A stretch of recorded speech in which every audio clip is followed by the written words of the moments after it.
Welcome to the 2026 SWS International Finals. On the legendary karting circuit of Le Mans.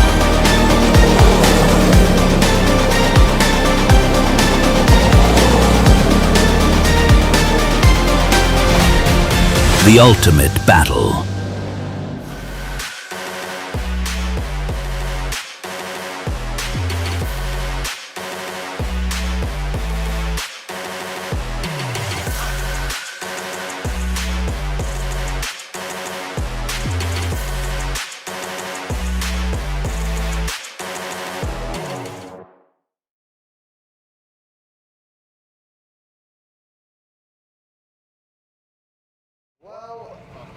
Good morning, everybody.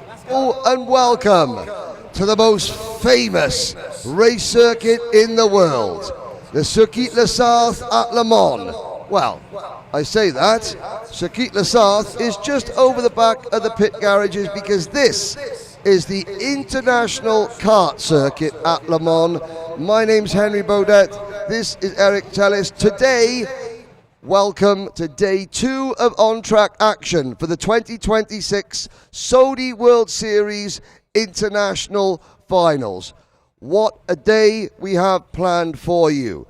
Eric, you'll be handling all the kids and the juniors racing. Now 3 MK events, their YouTube channel are running 2 live streams. One here for the 24-hour endurance race, which is about to get underway. Eric, you will be at the Circuit Alain Prost covering the kids and the juniors sprints. Yes, that's right, exactly. And we are doing all the both races, all the both competition together. And it will be a great pleasure. The weather is fine, is good. It's going to be hot. So don't forget to drink for the endurance rider, I guess, driver, sorry.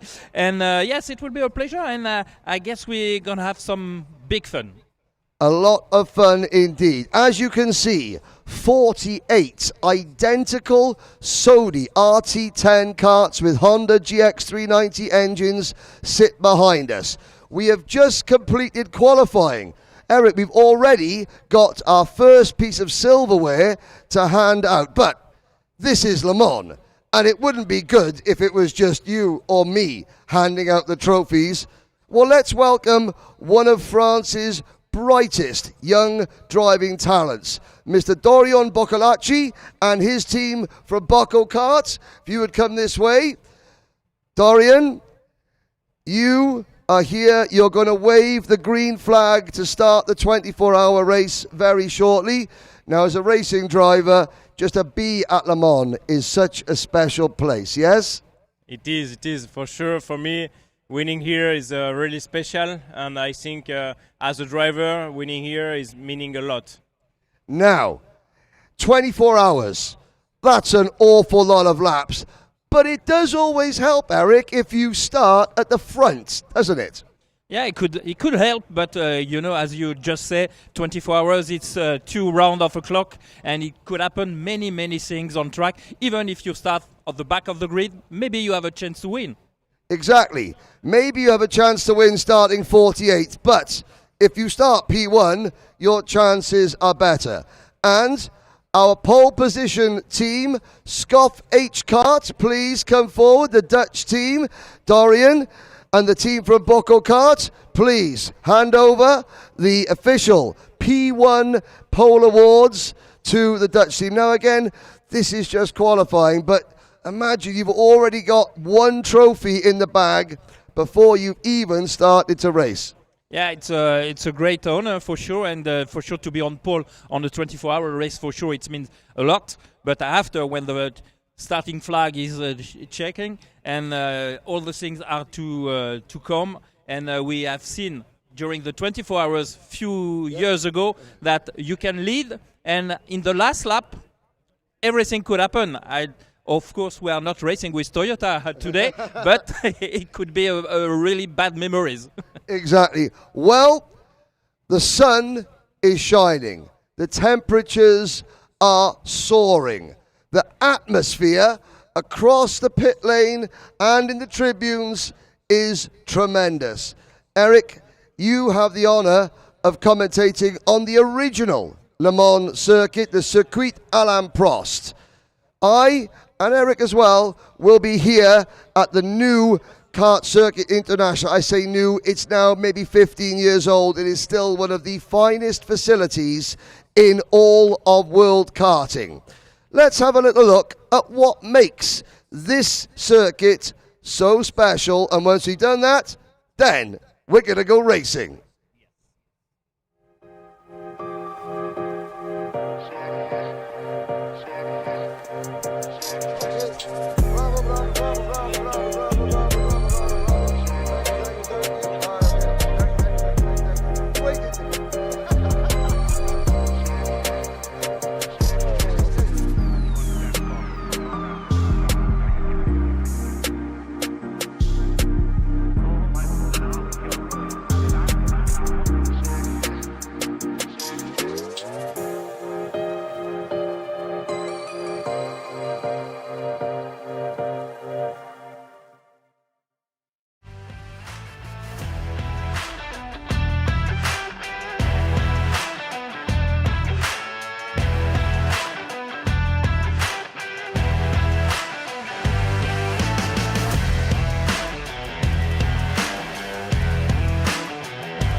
Dos diretos, mas também não estava atento aos juros dos diretos.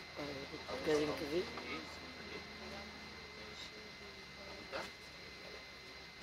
Espero que esta merda não falhe, com este calor todo, que começa a falhar as ligações aéreas.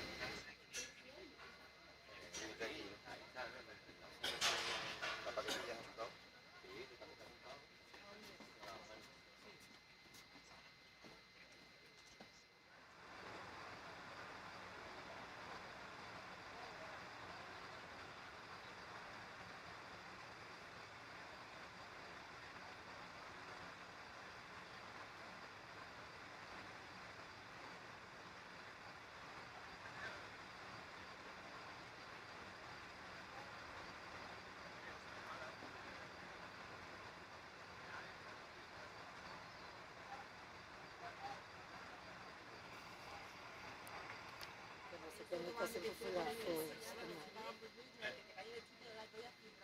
Eu acho que este calor não ajuda. E estes pés ficam. Olha a temperatura que está ali, aquela taxa.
Well, welcome back, ladies and gentlemen. You are looking down at the start of the 2026 Saudi World Series International Finals, the Endurance the 24 hours of Le Mans. It is billed as the ultimate battle.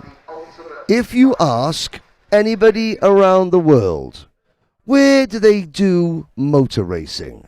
They may say, firstly, Monaco, because, of course, the Monaco street race, famous globally.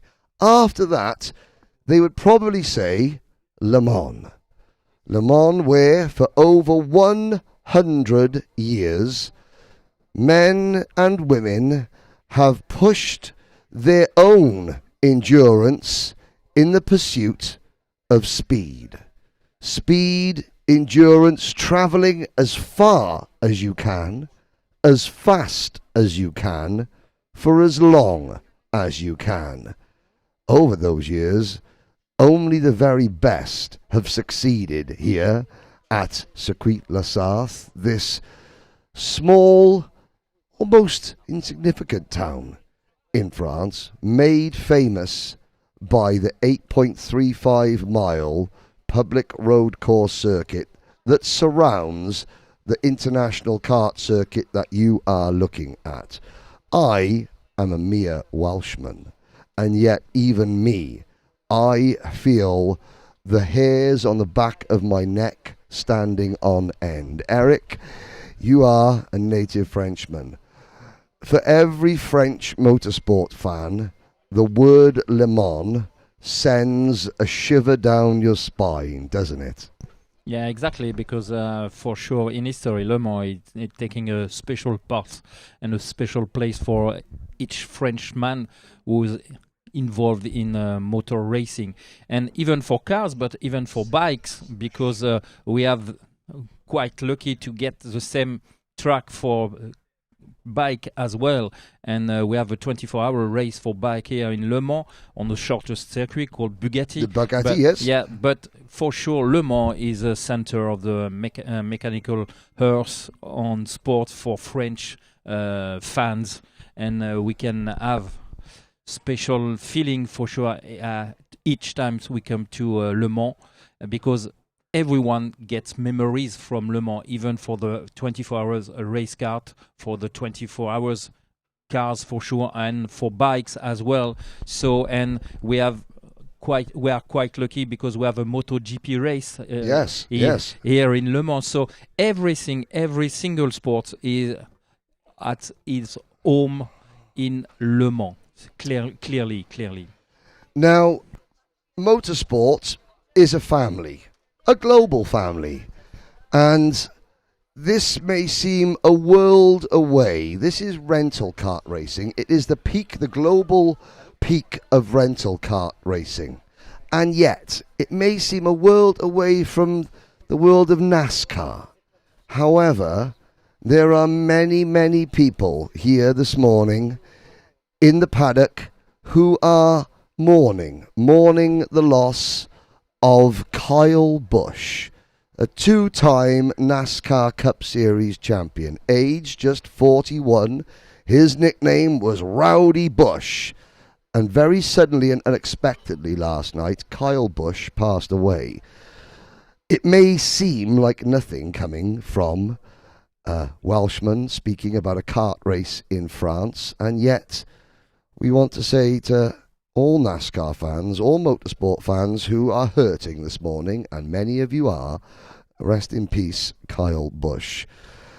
24 hours of racing is about to begin. Standing in a black cap, black t-shirt and black trousers, holding the French tricolour on the start-finish line is one of France's brightest young stars, Dorian Boccolacci, currently an endurance champion, just taking a quick selfie with his team from the Bocco Kart Championship, a series Dorian and his team have set up in France of endurance races. Maybe one day we will see the likes of Dorian Boccolacci even competing here at the Saudi World Series International Finals.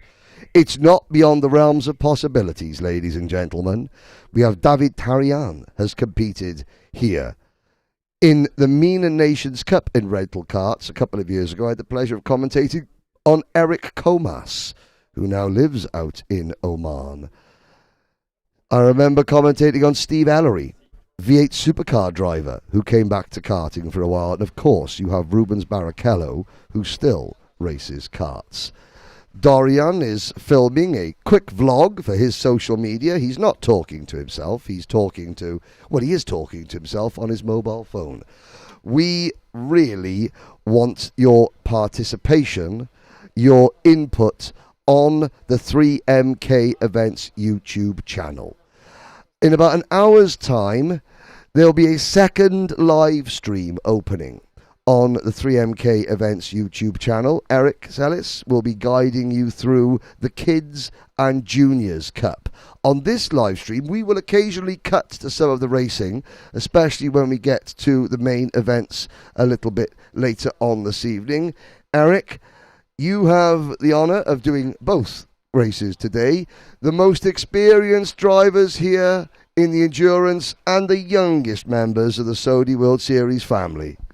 Yeah, it's quite strange. In fact, I'm gonna swap from one track to another one, and maybe I will comment the kids and the juniors sprint series, and maybe next year we can have some kids and junior involved in the 24-hour race. So it could be quite funny to follow the kids and the junior coming from the Alan Prost track to the international track. It could be quite funny. Exactly. Now we look. So we'll run you through the starting line. At pole position, team number 41 from the Netherlands, Scoff H team.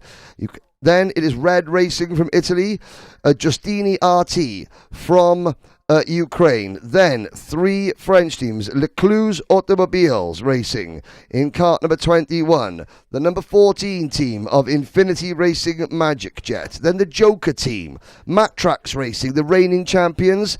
They're from Portugal in kart 1. RS Evolution and Iris Pro are from Switzerland. KMRS Racing are next from Belgium. Spirit of Kart from France. Then Neo J Koch from Spain and Neo Levelap from Spain. KRT Legacy Pro from France. And then we have the next of the Italian teams, team number 35. And that will be PFV. Ask Performance 360 are next, then PAG and Pastina. Nameless Motorsports, followed by Team TKR, PF Racing, Kartbahn Lüneburg, Warm Up Pro Racing. The list goes on. It will be a traditional Le Mans running start.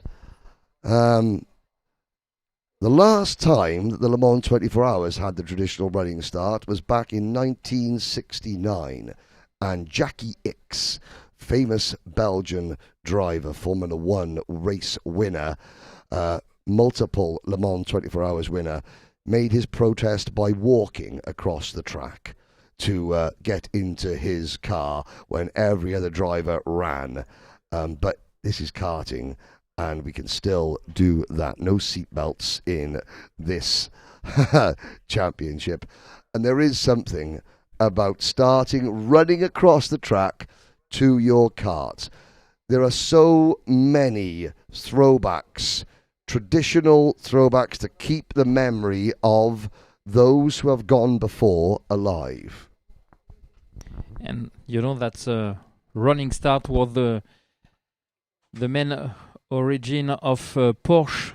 When you drive a Porsche, you have the ignition key, on the left side, because when you run and you go in your car, you can switch on the power with the left hand and put the gear on with the right hand. But when you have both on the right side, you can do the same you can do both at the same time. So that's the reason why Porsche had the running engine on the left side of the steering wheel, because they can do the both at the same time. The whole philosophy of Porsche was born out of this event, Le Mans 24 Hours and racing. Yeah, not maybe only for Le Mans, but for racing for sure. It's racing spirit, and Porsche do this for the racing spirit, to be as more as possible efficient on the start.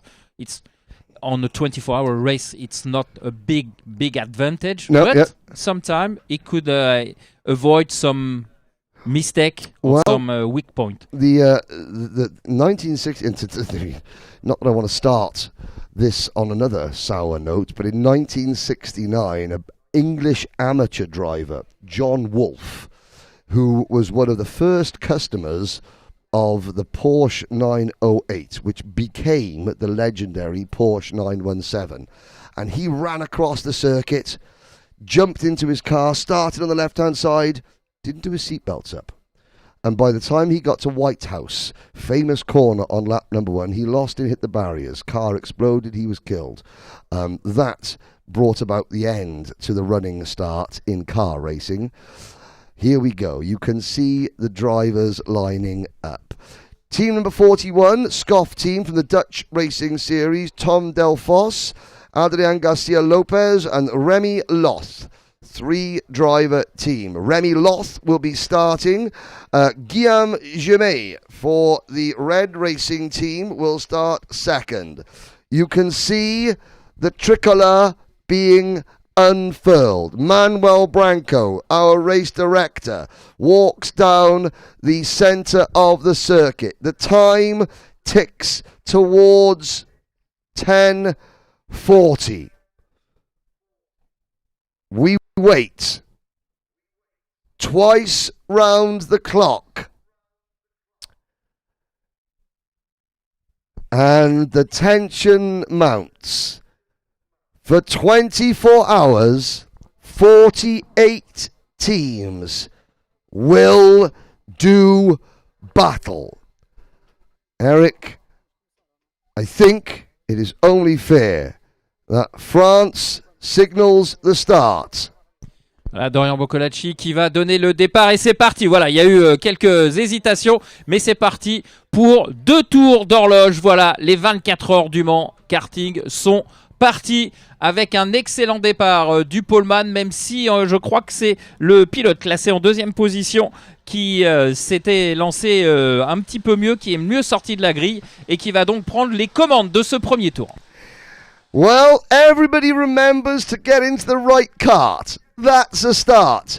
In honour of Rowdy Bush, boogity, boogity, boogity, we go racing at Le Mans, boys and girls, through Curve des Duchamps. Now, I want to say, Escuderia kart from Spain, the last 2 years that team have spun on the opening lap. Can they get round? We were joking. I think they're called Diego Ruiz is out in them. They're called Call 1899 Racing, I believe, this year. We're just checking. I think they have all got round the first couple of corners unscathed.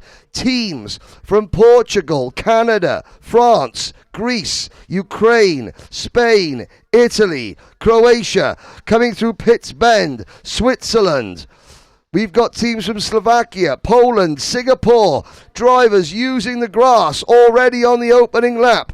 More teams from Germany, from Belgium, from Japan, from Moldova, from Serbia, Latvia, Russia, the United Kingdom, Georgia, for the first time ever, are represented in the Sony World Series Endurance. We've got teams from Hungary, the Netherlands, and from the United States of America, a 3-driver team from Las Vegas Karts, the home of the late Kyle Busch.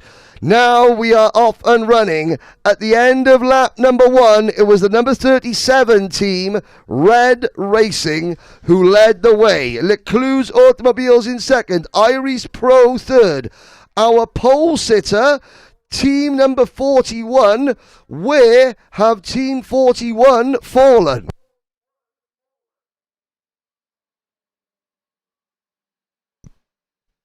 Voilà, le premier tour a été bouclé par le numéro 37. Well, the answer is they've fallen to 46th. Remy Loth having the worst opening lap in the history of, well, opening laps.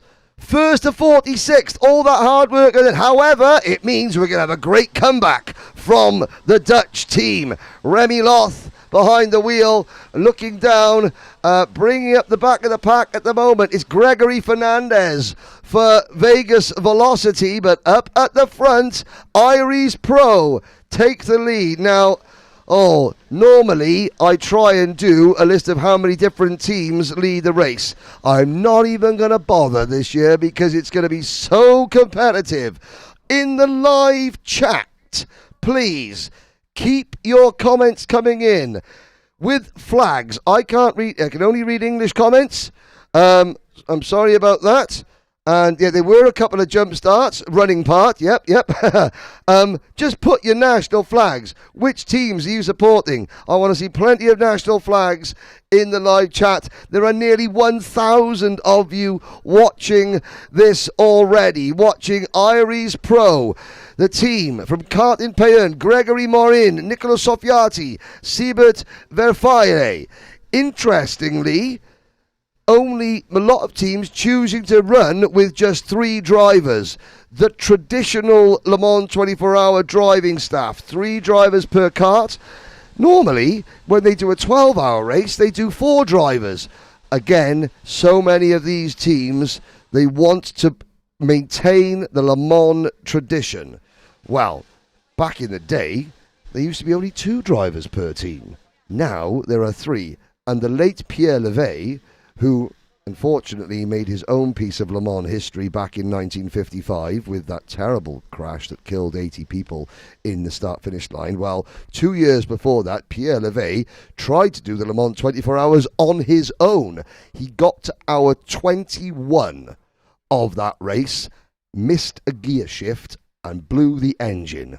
Well, nobody has to worry about missing a gear shift in this because these Sodi RT10s powered by 390cc Honda engines, direct drive, live timing available via our official timing partners, Apex Timing. Please go and look at that. Debbie Wolfs is supporting the Dutch team, who are now fighting back already. There, the second place kart of Red Racing. Now, there are strict rules to this event. I will take you through them now, ladies and gentlemen. Each team must complete 28 pit stops. And those pit stops must take a minimum of 3 minutes and 30 seconds each. Every driver has a wristband on that they connect. So when they come off the pit lane, the clock starts. They then go through, they have refueling, they change karts. They come down the long pit lane and they wait at the end of the pit lane where there is another screen telling them how long they've been in the pits. If they leave 1 second before 3 minutes 30 are up, so if they leave after 3 minutes 29 seconds, that's a 1 lap penalty. So it is betrothing upon them to keep their eyes on the clock. Every team, 28 3 minutes 30 seconds pit stops. Voilà, on va vous donner aussi quelques petites informations hein, si vous nous suivez sur le live en français ou même pour les personnes qui sont autour du circuit. Donc on est parti pour 2 tours d'horloge, 24 heures de course et les règles sont simples.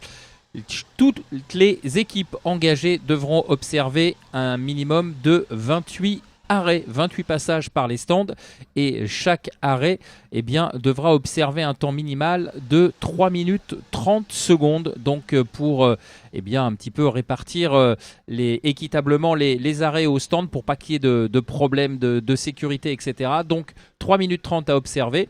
Et si d'aventure le kart ressort en piste avant le terme de ces 3 minutes 30, il y a un tour de pénalité qui est infligé à chaque équipe qui enfreindra ce règlement. Donc 28 arrêts minimum et chaque arrêt doit faire 3 minutes 30.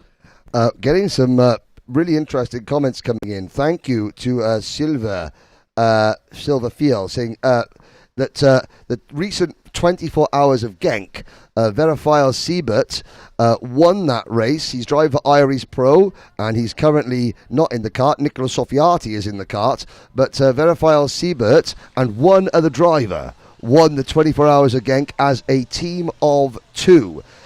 Hello to all the people in Canada who are up early watching this race. Hello to the people supporting Parabolica.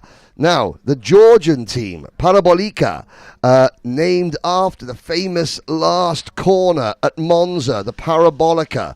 They tried to rename it Alboreto Corner, but it's the Parabolica. And the Georgian team, Parabolica, are being cheered on. Matrax, Pedro Caicedo, supporting Matrax, the Portuguese team who won the most incredible endurance I've ever been a part of last year at Campios, where the drivers slipstreamed with each other and bump drafted each other. Now, you're looking at second and third place. Red Racing and the number 21 of Leclerc's Automobile closing in on Iris Pro. They were slipstreaming down the back straight. You are not allowed to slipstream for more than one driving stint with another team.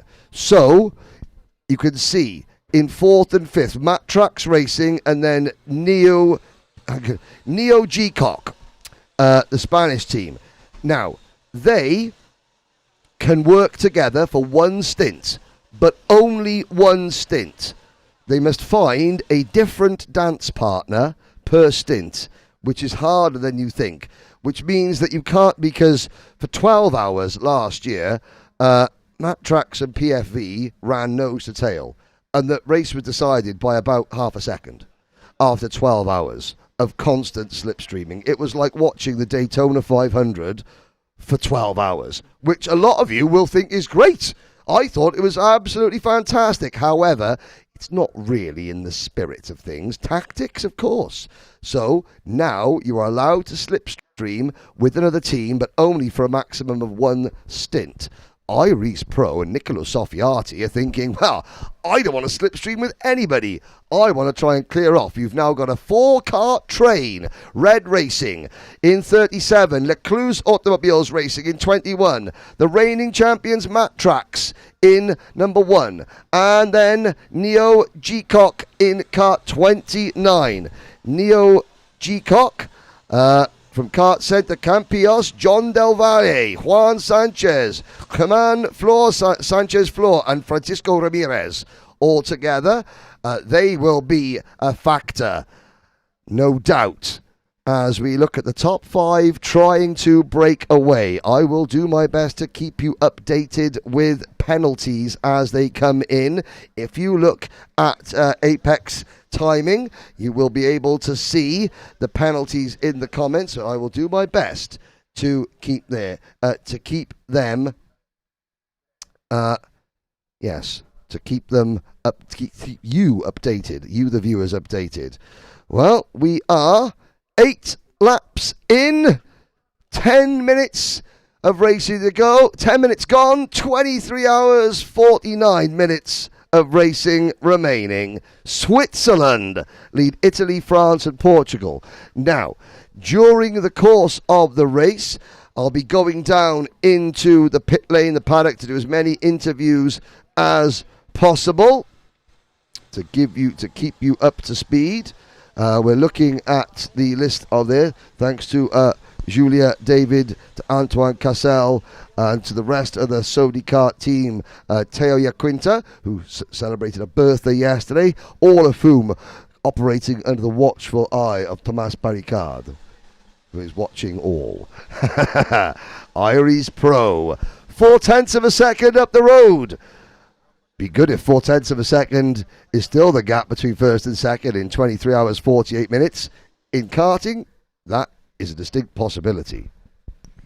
Voilà la course qui est partie maintenant depuis 12 minutes et bien évidemment pour l'instant on ne va pas tirer de conclusion hâtive, seulement voir qu'un pilote s'est détaché, le kart numéro 9 qui pour l'instant eh bien, caracole en tête, mais derrière vous le voyez, eh bien, les équipes s'organisent, comme l'a rappelé Henry il y a quelques instants. On a le droit à faire un relais en aspiration, parce que sur ces cartes 4 temps, eh bien c'est important parce qu'on gagne évidemment du temps, mais le règlement impose de ne faire qu'un seul relais en aspiration avec le même kart et la même équipe. Donc il faut être stratégique dans ses choix pour l'instant, tout se passe bien et on voit, à l'inverse de ce qu'on a pu suivre hier, si vous étiez avec nous sur le live timing, on voit que c'est très cool sur la piste, hein, pas d'attaque outrancière, évidemment, parce que là, pour l'instant, dans cette première heure, eh bien, on cherche évidemment à figer un petit peu les positions, essayer de se prendre un petit peu de marge pour mettre en place la stratégie de l'équipe. Donc ça ne sert à rien d'essayer d'attaquer coûte que coûte pour gagner une position. On sait très bien que l'arrivée se fera demain matin. Donc pour l'instant, pas de risque inutile. On voit donc c'est toujours très très propre, pas de manœuvre incongrues, dirons-nous, sur la piste. Simplement des pilotes qui essayent éventuellement de rattraper ceux qui sont devant eux pour justement créer ces petits trains, créer ces phénomènes d'aspiration pour qu'on puisse aller récupérer le groupe qui est devant soi. Et vous le voyez par exemple à l'image ici du 9 et du 29 qui sont en train de s'échapper. Voilà le pilote numéro 9 qui est en train de mener tranquillement, qui a vu qu'on avait refait l'écart qui était creusé jusqu'à présent, mais pas d'inquiétude. On rentre dans le process de lancer la course, d'établir les premières bases du tableau de marche et de la tactique de chaque équipage. Again, I will occasionally look at the live chat and try and get as many of you, the viewers back home, wherever you are in the world, involved in this. I want to say a big hello to my friend, JJ Orot? Jorot. Good to see you on the live stream. I've managed to step out of my two-stroke karting bubble to have a little look at some rental kart bandits. I'm only joking. I have spent the last 6 weeks travelling the world from the UK to the United States, the United Arab Emirates, and now to France. I have covered nothing but rental kart racing. I will tell you all now, ladies and gentlemen, that, yes, I spend most of my life traversing the world talking about two-stroke owner-driver racing. I had forgotten just how much talent there is in rental kart racing. My good friend John Del Valle, who I spent a lot of time with in Campios over the years, one of the best to do it. He's there, sat, is that Del Valle, behind the wheel of the number 29 kart at the moment. I will have a little check to see who is behind the wheel. It is Del Valle, of course, picking up the doing the first stint for his team. There are so many talented drivers. Mami Karting, what is the number of pit stops for this race? Thank you, Adam's World. 28 pit stops. Each pit stop must be 3 minutes 30 seconds racing. Nameless Motorsport up to 9th position. Now Nameless, they are the only British team here. They've got Rory O'Regan, they've got Trent Maroney, they've got some guy called Peter Knight. I've not really done much. He's only a rental kart racer. No, I'm joking. Peter Knight is an exceptionally talented driver, but they have dragged ex-British kart champion, kart masters champion Clayton Ravenscroft into play, and of course they are being managed by the inimitable Max O'Shaughnessy. It's great to see Nameless Motorsport, who come to this event on the back of a fantastic result at the Silverstone 24 Hours, I believe, just last weekend or the weekend before. What happened to the pole position of the first turn? Well, they went from first to 46th. However, our pole-sitting team, they went from first to last, and they are already back up in 2. Let's have a look. Where's Team 41? Back to 28th position. Remy lost. We have our first pit stop of the race. SKCEB Racing. Team number 40 from Hungary. The Go-Kart Sport VAP entered team of Lukas Kovacic, Benedikt Kovacs, Matej Nagy and Tamas Sabo. They make their first pit stop and become the first team to drop off the lead lap. And it was Benedikt Kovacs after 13 minutes, well, after 14 minutes making that pit stop. Tamasabo now takes the wheel of that kart. We're looking at the lead battle. Let's talk you through a lap of, well, when they come round to the start, we'll talk you around the lap. You would have seen the track map on our screen. Live timing is on Apex timing.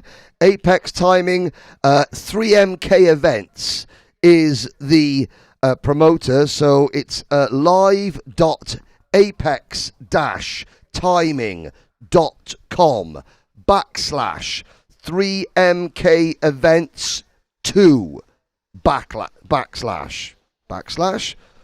You know what I mean. So here's a lap of the Le Mans International Kart Circuit. Across the start-finish line, and then you bear through a left kink into turn number 1. Curve du Restaurant. Out of turn number 1. In fact, we'll wait until we actually follow the track. So you're coming out of turn 2 now. This is turn number 3. 90-degree right-hander. Turn 4, Curve des Duchamps. 2 trees bend. Turn 5 now, then the left-hander at turn 6, a very technical fiddly section. Now you let the karts open up through the turn 7 and 8 chicane, fast chicane. Turn 9 is a fast left-hand kick. This is turn 10, the banking. Downhill, they flick right, then left through turns 11 and 12 onto the Chemin au Boeuf straight. Hard on the brakes at the end of this straight into Virage de Technopark. There's the best haircut there in the race. That is Mr. Nakasawa from Japan. We will get back to him. Out of Virage de Technopark, this is Curve de Grandstand. The tribunes to complete one lap. It's a very challenging circuit. Jean Del Valle sitting behind Niccolo Soffiati. As we watch, no penalties yet. One team has made one pit stop, and Niccolo Soffiati and John Del Valle, they have opened up a 3-second lead over Matt Trax Racing in third and Lecluse Automobiles in fourth. Red Racing run fifth. You can see on the timing and scoring pylon on the left hand side of your screen. Why is the number 2 kart in black? That, I believe, is because they have set the fastest lap of the race so far, I believe. A 1 minute 12.328 second lap. Allez, alors que les hommes de tête, les 2 cartes de tête, la numéro 9 du team Eris Pro boucle un nouveau tour, eh bien on va signaler d'ores et déjà un premier passage par les stands. Après à peine 14 minutes de course, c'est un petit peu surprenant. On espère qu'il n'y a pas de problème pour cette équipe, parce que logiquement, il est bien évidemment beaucoup trop tôt pour s'arrêter pour un quelconque ravitaillement, à moins qu'il y ait un souci sur le pilote. En tout cas, cette équipe s'est arrêtée et malheureusement, évidemment, va dégringoler dans la hiérarchie, puisqu'on vous rappelle encore une fois que les arrêts doivent être de 3 minutes 30 obligatoirement. Donc 3 minutes 30 lorsqu'on fait un tour en 1.12. Vous voyez qu'on perd quasiment 3 tours dans cet arrêt. On va donc surveiller cette équipe qui est maintenant évidemment au bas du classement, en espérant que tout se passe pour le mieux dorénavant, parce que clairement, au bout de 14 minutes, ce n'était pas un arrêt logique et évidemment encore moins programmé. Voilà, le duo de tête qui revient, toujours Eris Pro, team number 9. Et le numéro 29, à savoir Neo Gok, le team numéro 9 qui est repassé en deuxième position. Tout à l'heure, il avait pris le lead, mais finalement, le team Eris Pro reprend les commandes de cette épreuve des 24 heures du Mans karting. Il reste encore évidemment beaucoup de temps et les rebondissements vont être, à n'en pas douter, nombreux. Now, you will see that the 2 leaders, they have paired up. Third and fourth have also paired up. so have 5th and 6th, 7th and 8th. The top 8 positions are 2 by 2, a bit like Noah and his ark, but without the rain. And they're not animals. They are animals, but the animals are driving the go-karts. So you will only see Iris Pro and Neo G-Cock working together like this for one stint. They're only allowed to work together for one stint. What's the difference in lap times between working together and not? Well, the first kart running pretty much on their own, and I'm looking back to 2, 4, 6, 8, 9, 10, 11, 12th position. 12th position is the number 17 team, Justini RT. They are lapping in a time of 1 minute 13.1. Iris Pro and Neo G-Cock lapping 1 minute 12.4. There you go, 5 to 6 tenths of a second per lap.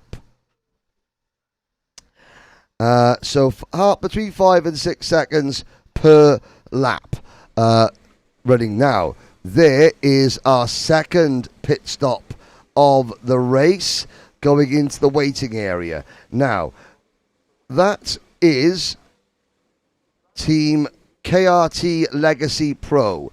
Team 20 from France, Adrien Chubileo, Nicolas Dahoud, and I think it's Dahoud behind the wheel, Matteo Marchand and Sasha Martineau.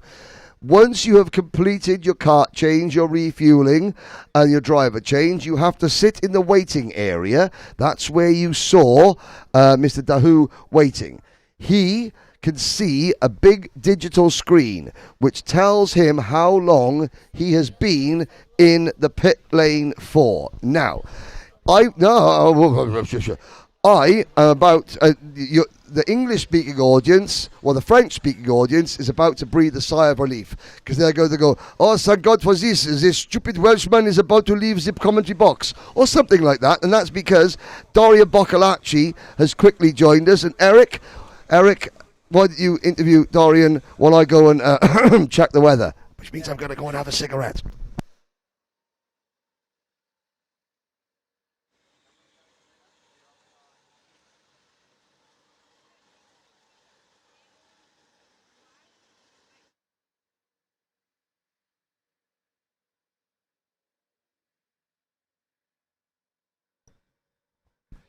Voilà, on est effectivement avec le starter de ces 24 heures karting, Dorian Boccalacci.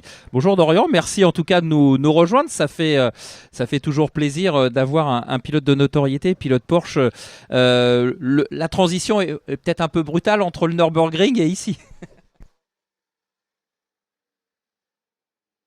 Faut juste poser. Voilà. J'avais pas allumé le micro. On se rapproche. Ok. Ah, salut les minots. Non, clairement, on sort des 24 heures du Nürburgring. J'étais juste après pour faire le prologue à Spa, donc les essais juste avant les 24 heures de Spa également. Et puis après, là, je suis au Mans pour une course de 24 heures également. Donc faire Nürburgring, Spa, Le Mans dans la même semaine en moins de 7 jours, c'est pas mal. C'est un beau triptyque. Exactement. Bon, après les conditions sont un peu différentes peut-être parce que Nürburgring, on sait que c'est toujours un petit peu délicat au niveau météo. Spa, on va pas tirer sur les clichés, hein, mais ici au Mans, au moins on est accueilli avec le soleil. Exactement, là j'ai limite chaud pour un sudiste. Non, clairement, j'ai fait une semaine au Nürburgring et à Spa où il pleuvait tous les jours, où il faisait 3 degrés le matin au Nürburgring. C'était vraiment des conditions pas faciles, vraiment typiques de la Nordschleife, voilà, donc très compliqué. Mais voilà, ça fait plaisir de retrouver un petit peu le soleil. Là. Ça fait sécher un peu les combinaisons, bon, même si tu roules pas ici, mais clairement le fait de revenir un peu sur le karting, parce qu'on sait que globalement tous les jeunes qui nous regardent, c'est un petit peu la filière logique, commencer par le karting pour ensuite s'élever. Bon, même si ici ce sont des cartes cartants, etc., c'est de l'amateurisme, et même si le niveau est très élevé, hein, bien évidemment, on n'est pas là pour dénigrer, c'est pas ça que je voulais dire, c'est que c'est peut-être pas forcément des gens qui ont dans l'optique d'aller beaucoup plus haut dans le sport automobile par rapport à des jeunes qu'on va découvrir dans quelques instants sur le Kids et le Junior. Mais ça fait quoi de revenir un petit peu aux sources ? Clairement, voilà, moi j'ai commencé ma carrière dans le karting et je trouve que la compétition qu'il y a dans le kart de location, c'est juste incroyable. J'ai commencé à organiser des courses de karting depuis 3 ans, le Boco Kart. Et de plus en plus, je vois la compétition qui arrive sur les courses que j'organise. C'est exceptionnel. Les pilotes, voilà, ils font.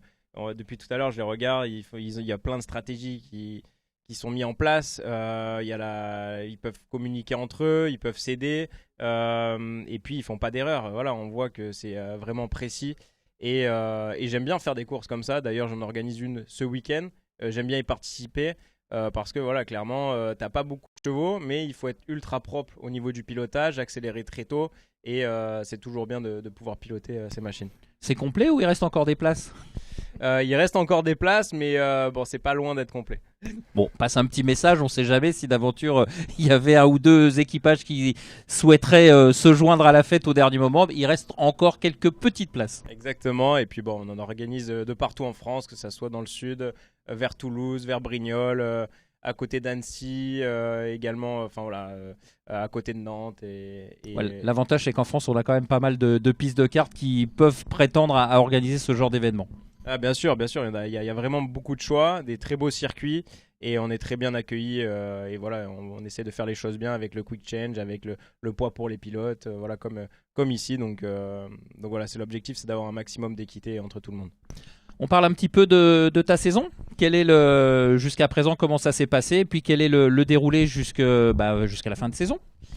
Alors le déroulé jusqu'à la fin de saison, donc là j'ai 4 mois assez intenses. Où je fais un petit peu les courses de partout dans le monde. Donc j'ai commencé ma saison plutôt du côté de l'Asie. Enfin, j'ai fait les 24 heures de Dubaï, j'ai fait aussi les 12 heures de Bathurst, donc il y a une grosse course en Australie.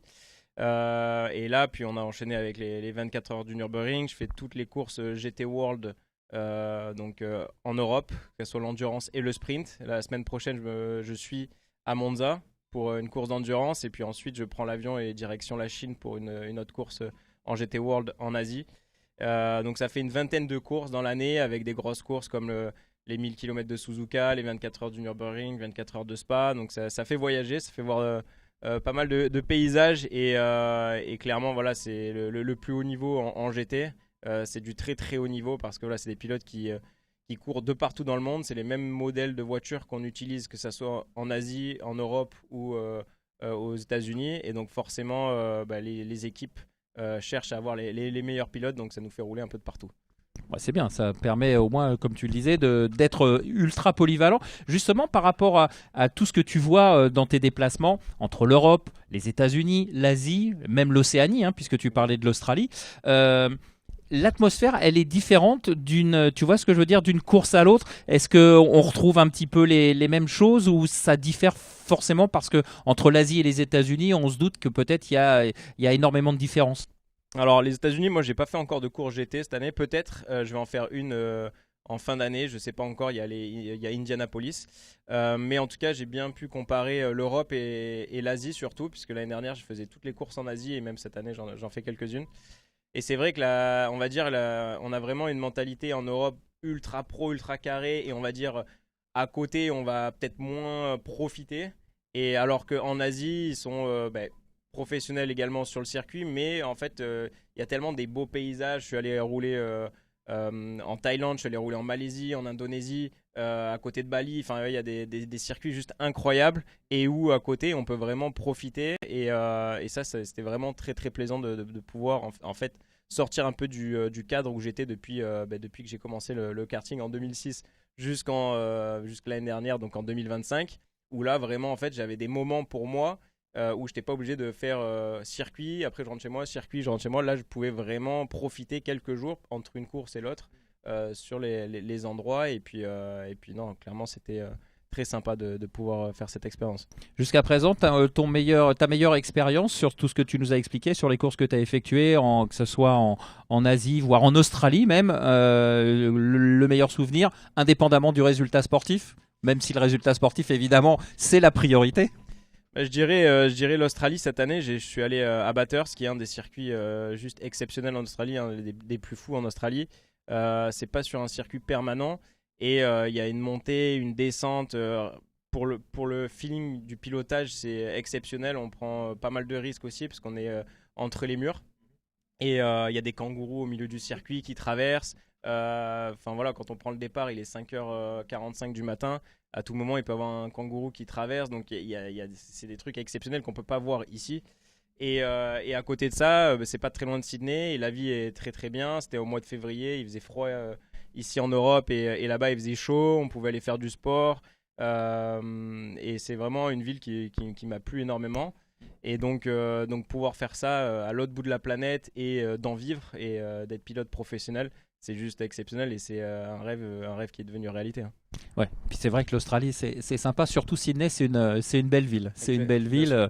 C'est un peu, par certains endroits, c'est un peu San Francisco aussi, avec ses dénivelés, la plage Bondi Beach en bas, etc. C'est assez sympa. Bon, bah écoute, Dorian, est-ce que tu as un favori, une équipe que tu vas suivre particulièrement durant ces 24 heures ou tu vas dire que le meilleur s'impose? Bien sûr que le meilleur s'impose. Mais bon, j'ai déjà vu, voilà, ils commencent à prendre un petit peu de l'avance, les deux premiers, avec le troisième qui est juste derrière. Mais bon, après, ça va être long. Et ce qui est surtout important dans les courses d'endurance, c'est de ne pas prendre de pénalité. Parce que on va essayer de gratter peut-être quelques secondes, mais qui peut coûter beaucoup plus. Donc je pense voilà, le fait d'être propre et de ne pas prendre de pénalité, ça va déjà être une belle chose à la fin et à l'arrivée. Et je pense que ça va avoir un bon résultat quand même.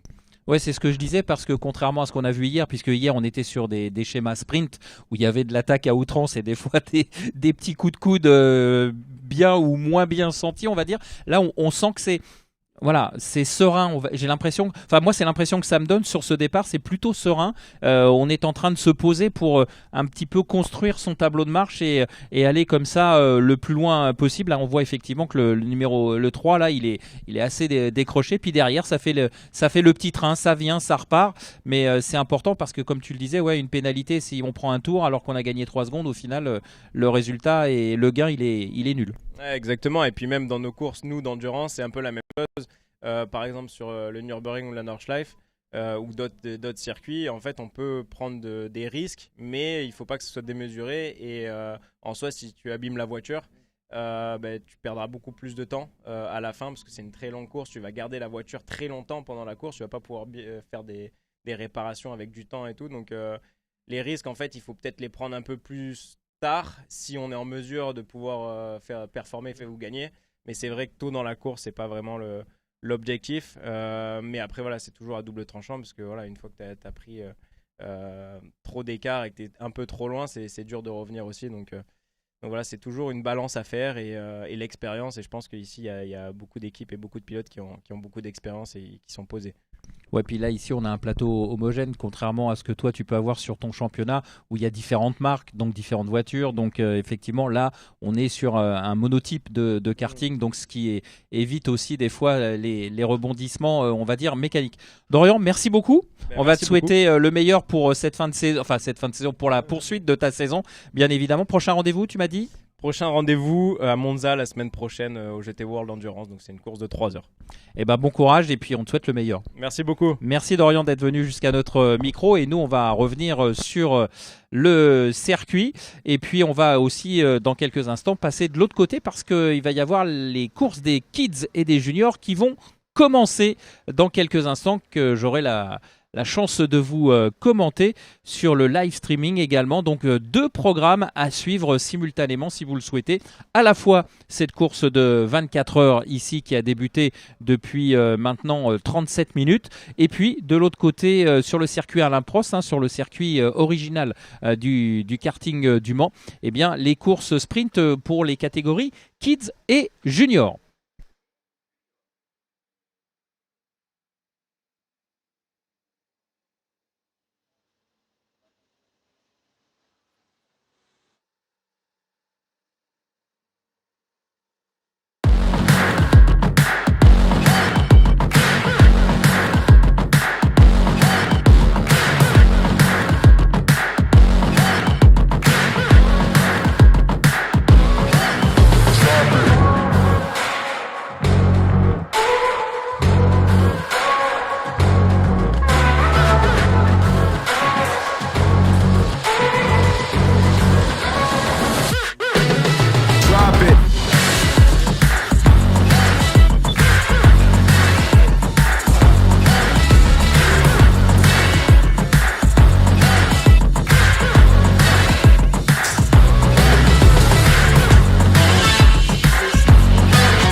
New to the European Le Mans Series?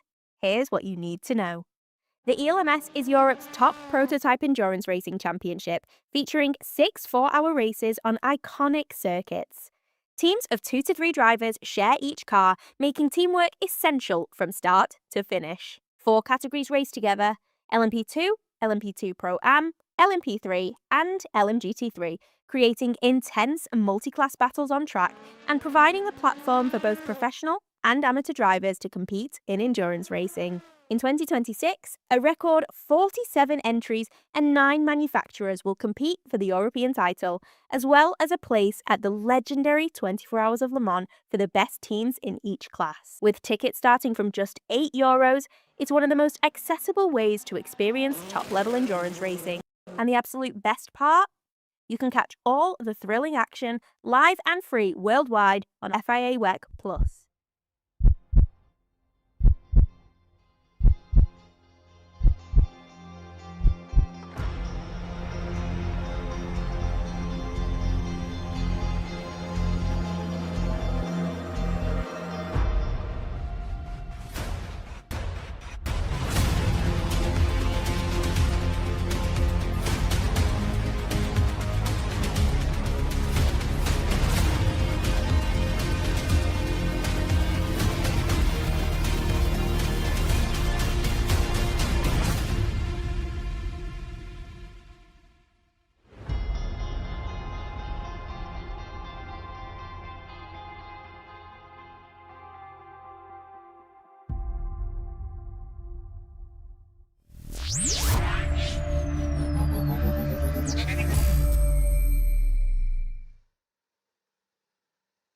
Welcome back, ladies and gentlemen, and a huge thank you to Dorian Boccolacci for taking the time. Dorian is now rushing off to do some testing at a circuit somewhere in the south of France. You join us with 40 minutes out of 24 hours complete, and you're looking at our 2 leaders. Eric Sellis has now moved across to the second live stream that WFR Live TV are putting on the 3MK Events YouTube channel. He'll be covering all the Junior and Kid Cup action during the course of the day. And as we watch our 2 leaders, hello to everybody on the live chat once again. Lots of support coming in for Drive Park Thessaloniki. The Team Atlas, they're very easy to spot. They have decided, and you can see them at the top of your screen there, flashing through. They're in the bright yellow and green race suits, just crossing the start-finish line now. They have decided to not go with the traditional blue and white Greek colours. They look like a combination of an Australian rugby team, and as a Welshman, that makes me very sad. And they said, no, we want to be like Brazil. But Brazil play in blue and yellow. They said, okay, either Australia or Jamaica, which is fine. But they're Greek. Team Atlas Racing. Iris Pro leading Neo Jaycock at the front. They have extended their lead to 12 seconds. Nicola Soffiati and John Del Valle. I don't have the maximum driving stint time in front of me, but I will get that information. Now we look at the 3rd, 4th, 5th, 6th, 7th and 8th place battle. So this is the chasing pack. Still very much nose to tail. Lecluse Automotive automobile in 3rd position, 13 seconds off the race lead. There is 10 seconds between 3rd and 21st place. ISO team from France, cart number 10, are in 21st. So just 10 seconds separates 3rd to 21st. Our pole sitters have gone from 1st to 46th, and now they are back to 20th. Remy Loth making headway. He is in that group now. I wouldn't be surprised if Remy Loth in the next, however long he's got left in his stint, that he will be at the head of the chasing pack. But there, Nicola Soffiati, driving kart number 9 for the Iris Pro team, and Jean Del Valle from Neo Jaycock Kart Centre Campillos, which is home to the 30 hours of Campillos, which I've been so fortunate to be able to be part of on the commentary side for the last couple of years. Martin Roivers and the team at Kart Centre Campillos, who of course hosted this event 12 months ago, and they did a fantastic job of it, might I say. But out to the banking, and of course, and this is the Sodi World Series final, Sodi Kart are a partner of the Rotax Grand Finals. Now, we're only using Honda engines here. However, there is a 2-stroke version of the Sodi World Series final set to debut very soon, which will use Rotax power. Next week at Silverstone, another famous motorsport venue that now boasts the newest karting facility in the world, will be the Rotax Racing Club Finals. So again, rental kart racing, so much talent. You don't need to go and buy your own kart and your equipment to be able to race on a global level. Look at all the nations on the live stream watching. Look at the teams involved. We've got in the Sprint Cup, which took place yesterday, the finals of which will take place tomorrow, we have got drivers from places like Aruba, the Bushiri Park Raceway in the Caribbean island of Aruba, racing. I've seen drivers from India. There is a driver here from Madagascar, Kevin Andramaharo. He's driving for the Canadian team, Apex Racing, in this race, but he again is from Madagascar. We've got drivers here competing from all over the Middle East, from all over Europe, from Brazil. Unfortunately, the drivers from Algeria and Morocco had to withdraw, but we've got drivers from South Africa racing. It is a global sport. This is a global competition this weekend and next week at the home of British motorsport, Silverstone. We'll see the best rental kart races anywhere in the world. This, though, is the 17th running of the Sodi World Series International Finals. It started in Paris. It has traversed many circuits in France, but in recent years we have been to Lignano and Lonato in Italy. We've been to the Slovakia Ring in Slovakia. We have been to Genk in Belgium. And we have been to Kart Centre Campillos in Spain. But for this event, we are here at Le Mans. Next year, well, you'll have to tune in to the closing ceremony. In fact, at the closing party on Saturday night, Sodi World Series will reveal the plans for 2027 and beyond. And I will not and cannot say any more than that. But rest assured that the Sodi World Series, which of course has a network of, I don't know how many thousands of circuits around the world, have Sodi World Series qualifying events. If you're watching, you will be able to know where your nearest Sodi World Series qualifying events take place. All you have to do, whether it's a sprint, whether you're a kid, a junior, a masters, one of the women, or the sprint cup categories, or an endurance team, all you have to do is enter one Sodi World Series event and you join their global ranking system. There are over 50,000 registered SWS drivers in a global world ranking. Now, for example, if I raced one Sodi World Series race and came last, I would join that ranking system. I might be 50,000th and first. But you can see yourself on the SWS website. And of course, when you see your name in a league table, what's the one thing you instantly want to do? You want to improve. You want to go higher. And that is one of the key ethoses behind Sodi World Series. You're looking at the two leaders now 15 seconds ahead of everybody else. Look at that clear track behind them.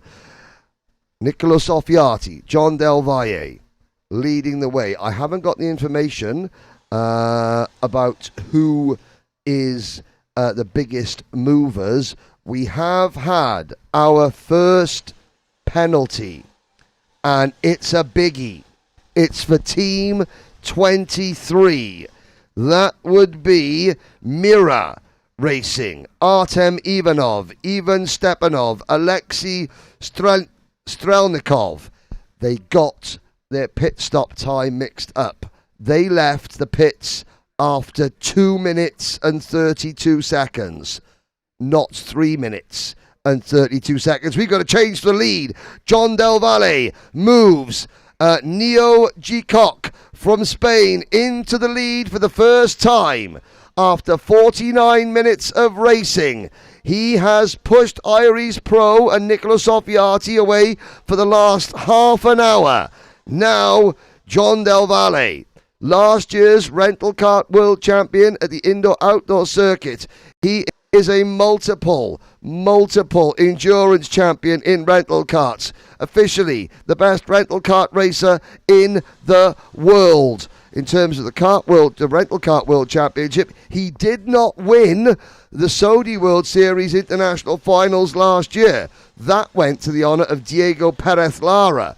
Why did John Del Valle not win? Well, in one of his heat races, he mistook the last lap flag for the checkered flag, and he's lost the lead again. Now we're going back and forth. Niccolo Soffiati back to the front.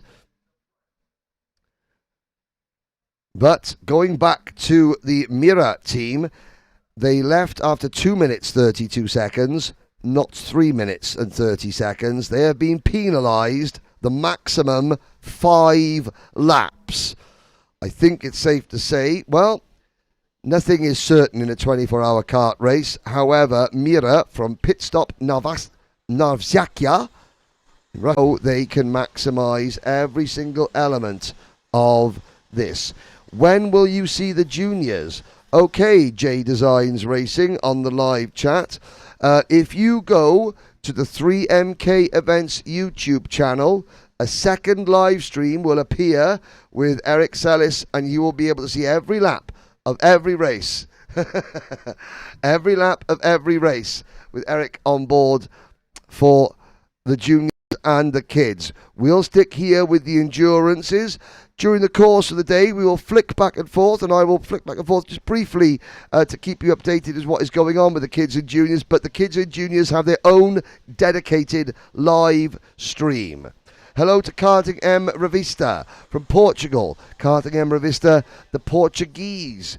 They have a YouTube channel dedicated to live streaming all Portuguese kart racing. There is so much kart racing on YouTube live every weekend, and the broadcast quality, and I'm talking about WFR Live TV, I'm talking about Alpha Live, I'm talking about RGMMC, I'm talking about Kart Chaser, I'm talking about the several other live stream companies that are now moving up, like Karting Revista. The standard of karting coverage is increasing so much. The level of professionalism by the live stream companies, the technology that they are putting in, the camera equipment they are putting in, is improving. More and more people around the world are watching karting live every single weekend. Which means that more and more people around the world start knowing the drivers. They start becoming, fans of certain drivers who they see on their screens. For example, I've seen people on the live chat saying, this is, it's great to see Niccolo Soffiati and John Del Valle race together. Now, that is not a member of Niccolo's or John's family. That's a karting fan saying that, who just loves watching talent. Hello to Natalie Palmshofer. Hello to Diego Ruivo. Hello to Diogo Santos on the live chat. All of you, glad you're watching wherever you are around the world. kart racers are becoming stars in their own right. Why are they becoming stars in their own right? Because they're on TV, week in, week out. And it's not just somebody with a security camera, static on the start-finish line. No, WFR TV have got 11. No, make that 13 people here this week, covering 2 tracks in conjunction. So the camera crews are getting better. Now, of course, those camera crews and the commentators need to get paid. It's a profession. And each organizer and promoter has to then try and attract more entries so the cost doesn't get passed on to the consumer too much. However, the consumers, most of the consumers, they understand. You pay a fraction more entry on your you pay a fraction more money on your entry list, but you get live coverage, which, if you are of the correct professional driving mindset, you can then use that live coverage to sell to potential personal sponsors. And therefore, we see more outside money coming into the sport, more sponsorship, more drivers learning about the business side of racing. And you look at some of these teams, and we're going to go down into the paddock very shortly, myself and Sergio. If you want to follow Sergio, he's a legend. Sergio Big Guns on Instagram. He's our mobile cameraman, and you'll see the list of sponsors that all these endurance teams have on their race suits, in their pit garages. It becomes a big business. Nicola Soffiati, he gave John Del Valle 1 lap at the head of this race. And now, Nicola Soffiati has gone, no, I prefer being up front. And that might be a tactical decision. The 2 karts that those drivers are in, they won't be in those karts for the next stint. They'll be in different karts. At the moment, they may have decided, okay, the 29 kart driven by John Del Valle, that kart is better at being the pusher. And Iris Pro, the kart that Nicola Soffiati's in, is better at being the pushy. And they tried it for a lap, and they were like, no, it doesn't work as well when the positions are reversed. Now, the second of the Neo teams, Guillermo Chapate, from Spain in kart number 30, Neo Levelap. They have moved into 3rd position, running in 4th place, Lecluse Automobiles. Infinity Racing Magic Jet of 5th. Nameless Motorsport from the United Kingdom up into P5. And it's only former British Senior X30 champion, Kart Masters champion, Team UK member at the Rotax Grand Final, Steve and Vicky Ravenscroft, baby boy Clayton Ravenscroft, dragged out of retirement. He is moving up. He's had to buy a new race suit because he don't quite fit into his old ones. He's working for his old man, of course he is, and he's moved into 5th position. And even he has said, I spoke to him at length yesterday, and he said, do you know what? I jumped in to a rental cart for the first time at Butmore Park, and I will use the English slang. He goes, and I was pony, which means he wasn't very good. Look it up. And he said, do you know what? It gave him an appreciation. He had to go and work. He says, I could hack the pace for a stint, but not for like stint after stint after stint after stint. The area leaders, so Clayton Ravenscroft. I mean, I hope that Steve and Vicky are watching. Clayton hasn't raced since, I think, 2022, and 2022, 2023, and I've got 3 years of gags about making fun of his dad, Steve, lined up, ready to go, and I thought I'd never get to use them until now. So we'll see that later on. Red Racing are in 7th. Matt Tracks Racing run in 8th. PF Racing and Mold Racing run, they round out the top 10. 21 seconds separate the top 10. Then it's PFV, Team TKR, followed by CKC Official, Young and Wild, a 14th. KMRS Racing and the Joker Team are the top 16. Now, 22nd place is our pole sitting team, Scoff H team, 37 seconds now off the lead.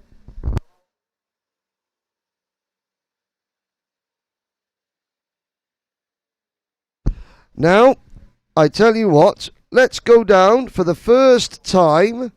Let's attend the live timing screen. Isn't live at the moment. It's it's on life support. Let's see if a quick refresh of the button will get the pulse working again. We're on lap number 50.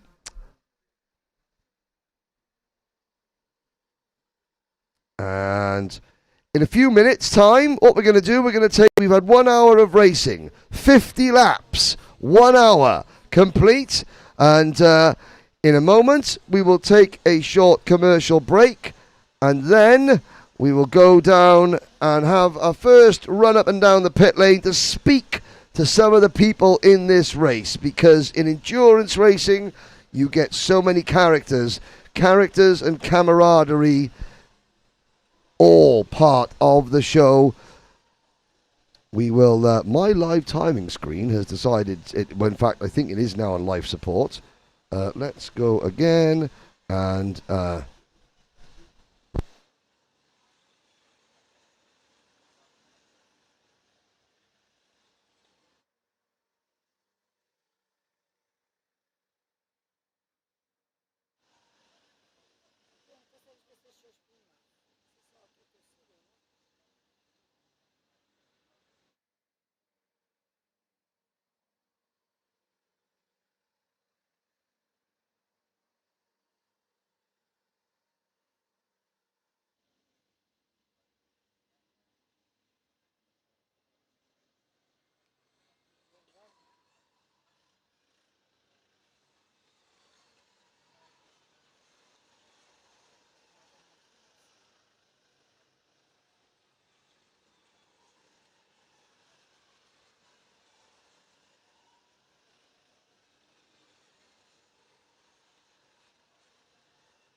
we're going to wait a moment before we go down to the thing, because very shortly we're going to show you a little bit of the Circuit Alain Prost in a few moments as Eric Sellis gets the juniors and the kids underway.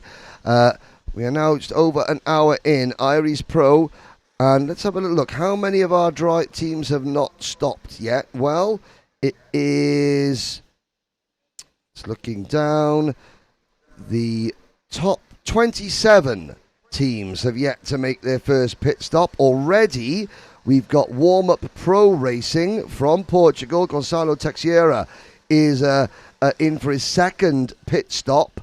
Gregory Fernandez for Vegas Velocity is making his second pit stop. TKR2, team number 44, also in for their second pit stop. The two leaders are now 20 seconds up the road, as ISO team from 11th position make their first pit stop. So it's very, very hot outside. Again, these Sodi RT10 karts, yeah, they are no power steering. They are a lot more physical to drive, heavier to drive than your standard sprint kart, your owner-driver sprint kart. So these drivers, very, very fit indeed. Interesting to note, so technology in karting.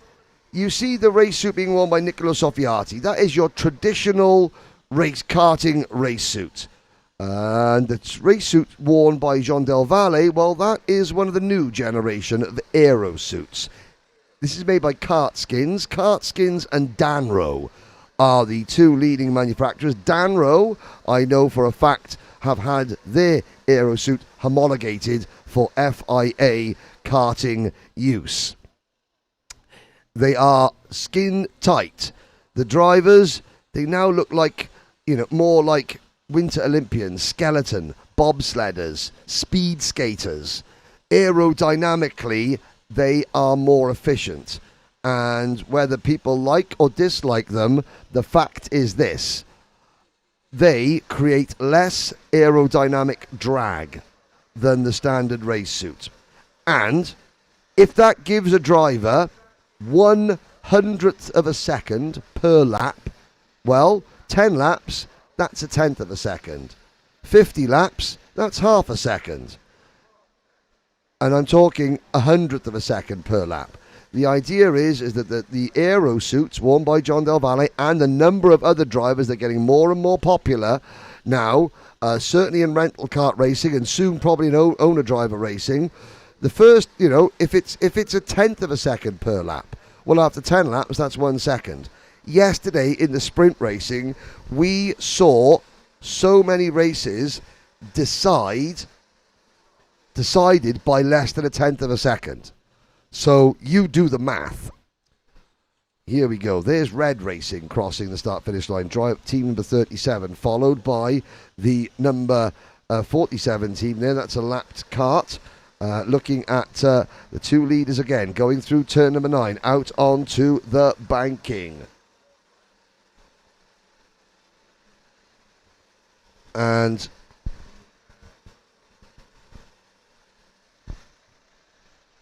I tell you what,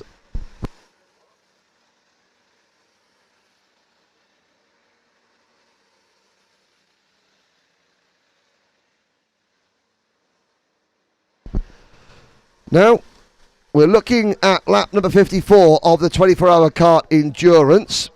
But the kids and the juniors race on the first heat race, I think the kids are going out on the Circuit Alain Prost. Again, there is a separate live stream for that, but here is a look at the start of the qualifying session for the kids class.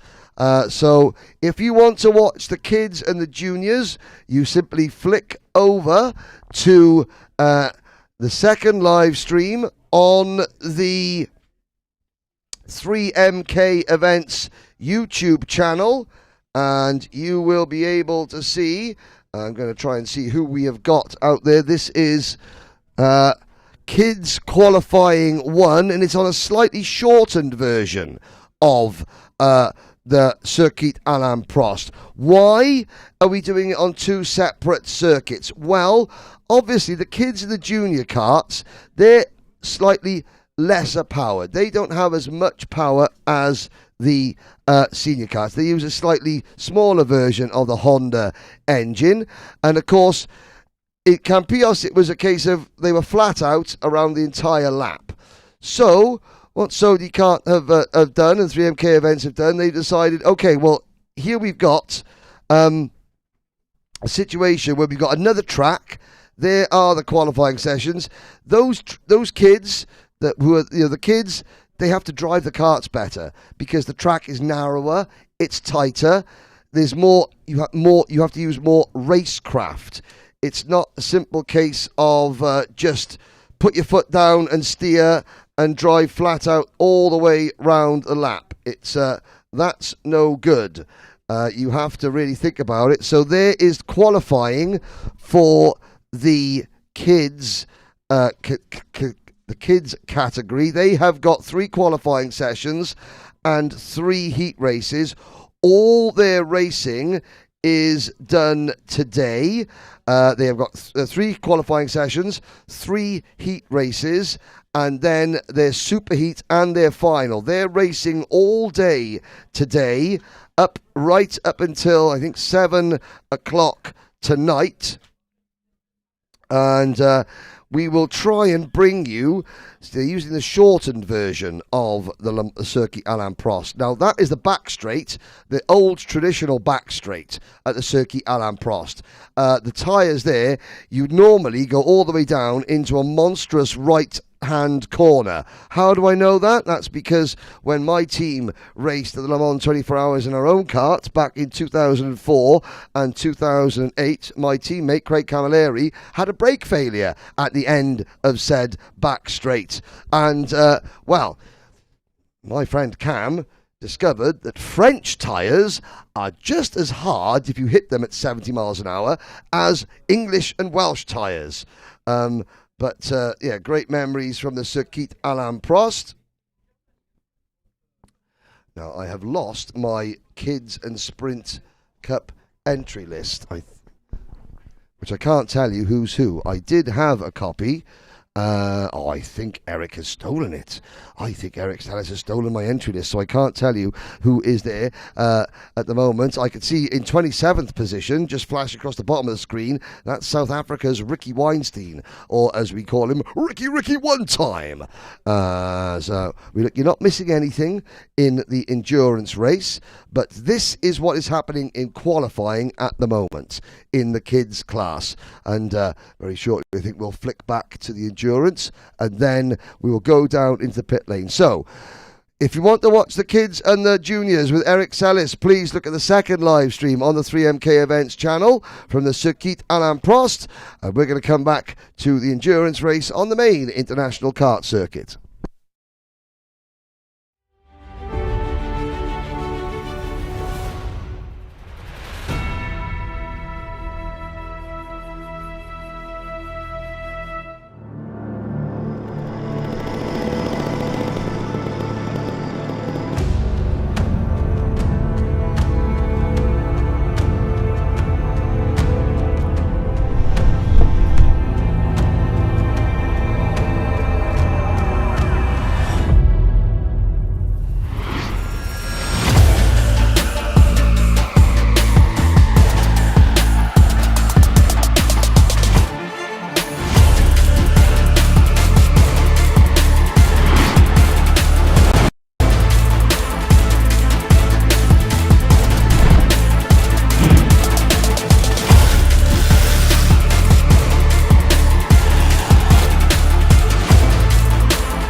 Well, ladies and gentlemen, I do apologise for that brief interruption that we had there. The Sergio, the mobile camera operative, went down with me to the pit lane, and Sergio's camera decided they didn't want to play ball. So I do apologise for that. For those of you that were upset at quickly cutting to the juniors and kids, this is just, we want to show you what is going on. You missed approximately 5 minutes of 24 hours of racing. We're going to be covering about 13 to 14 hours live here on the 3MK Events channel. We have got 22 hours 38 minutes remaining. We will be going back down to pit lane very shortly. However, we were going back down there to try and speak to Niccolo Soffiati and John Del Valle as they came in at the end of their first stint. We will catch up to them. Juan Sanchez now leads in kart number 29. You're looking at the pole sitting kart, team number 41. That's the Scott H team. They currently run 22nd, having completed 65 laps, and they are being pushed along by the number 47 team. Now the number 47 team, they are a lap down, I believe. I'm going to look down to see where the 47, that is Warm Up Pro Racing from Portugal. They are down in 39th position. They're actually 3 laps down off the leaders, but they've made 2 pit stops. So they have found their drafting partners for this particular driving stint. Now there have been some pit lane speeding penalties. 30 seconds for going over 20 kilometers an hour in the pit lane for team number 30 and team number 4. Well, Atlas Sport, team number 4, they were doing 28 kilometers an hour. They get a 30-second penalty at their next pit stop. And team number 30, that would be Neo Leverlap, will get a 30-second penalty at their next pit stop for being 2 kilometers an hour over the pit lane speed limit. And another team have fallen foul of the minimum pit stop time. Team number 13, FTW Racing SG, the team from KF1 Karting Circuit in Singapore, a 5-lap penalty for leaving 5 seconds early. And that will demote them down to the tail end. Well, they're in good company because they're the second team.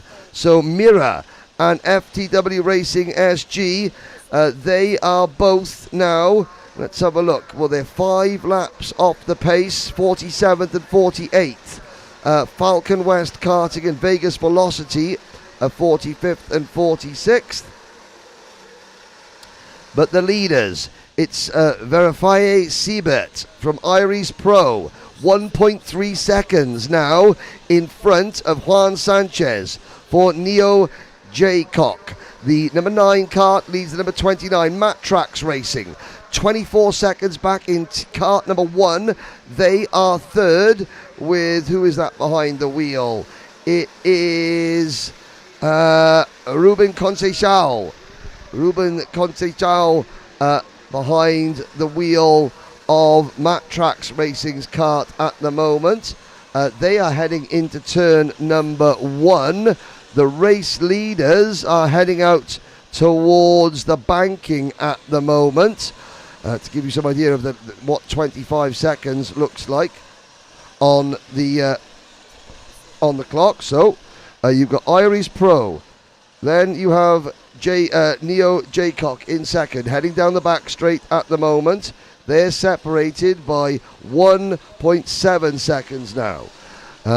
We'll wait, and you're looking at coming into, who is that? That is the number 6 kart, I believe, that we just saw a glimpse of. That would be Call 1899 Racing, another Spanish team. There are the number 29 karts across the line in second place. Looking back, this is team number 2, Apex Racer.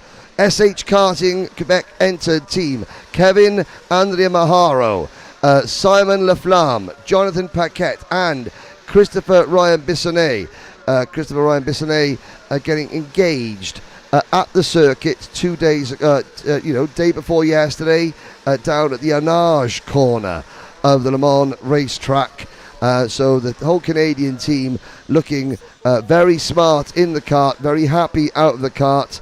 Congratulations to Christoph and his new fiancée. There's your leader, Verify Siebert. Heading on to the back straight, Iris Pro have got a rich history in this event. They come into this race with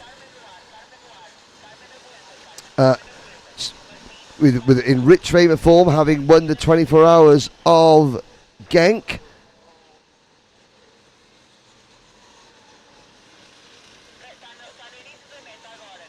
Now let's see where our pole sitters are. Our pole sitters, team number 41, still down in 23rd position. We've got who's on the lead lap? How many teams are on the lead lap as you follow? We'll catch up with some of the drivers we're looking at on screen very shortly. 31 teams still on the lead lap at the moment. Thomas Sabo in kart number 40 is about to drop off the lead lap because Thomas Sabo and the PFV team, now this could be important, PFV team number 35, they're in now to make their second pit stop out of 28. And PFV, who is on the driving crew of that team this year? Boris Bouvier, Thomas Condominas, Damiano Marquesan. Familiar names for the world of endurance racing, as there's the number 11 kart. Now the team 11, that's Falcon West Karting from Slovakia, Lucas Buron, Martin Nemec and Jan Peterka. As you're looking at Verify Siebert heading through turn number 2, down towards turn 3 now. That 90-degree right-hander. They go into Curve des Duchamps. You can see the 2 trees just at the outside of the corner there behind the barriers. It's actually 1.5 trees now because the one tree is in full bloom. The other one has been chopped down a little bit. It's just a stump, which is it's not, but it's still Curve des Duchamps. Kenneth Nason's on the live chat. Kenneth Nason's, unfortunately not here, has been an incredible endurance driver in this series. Just missed out on qualifying, I believe. And he was the co-driver for Verify Siebert in Genk, and a different team name. Kenneth watching back on the live chat. Hello, thank you for joining us. Vika Schlitz is now into 4th position for team number 34. That would be PF Racing. PF Racing, Vika Schlitz, Niklas Kruger, Dennis Holler and Christian Dovan. Dennis Holler guided PF Racing to victory at Slovakia in 2023, in Genk in 2024. They missed out heartbreakingly last year in Campios. They are back this year up to P4. Rory O'Regan up into third position for Nameless Motorsports, but Rory into the pit lane. And Neo Geacock, race leaders, or previous race leaders, now in the pits to start their second pit stop. Iris Pro continue to lead now. Fortunately, Neo Geacock, they briefly went to the top of the charts. I think they clock up a lap when they come into the pits, which meant that they briefly went to the top of the charts. But Juan Sanchez, after a 13-minute stint, Rory O'Regan, after a 17-minute stint, they are in the pits. It'll be Iris Pro, 25 seconds ahead of Matt Trax Racing.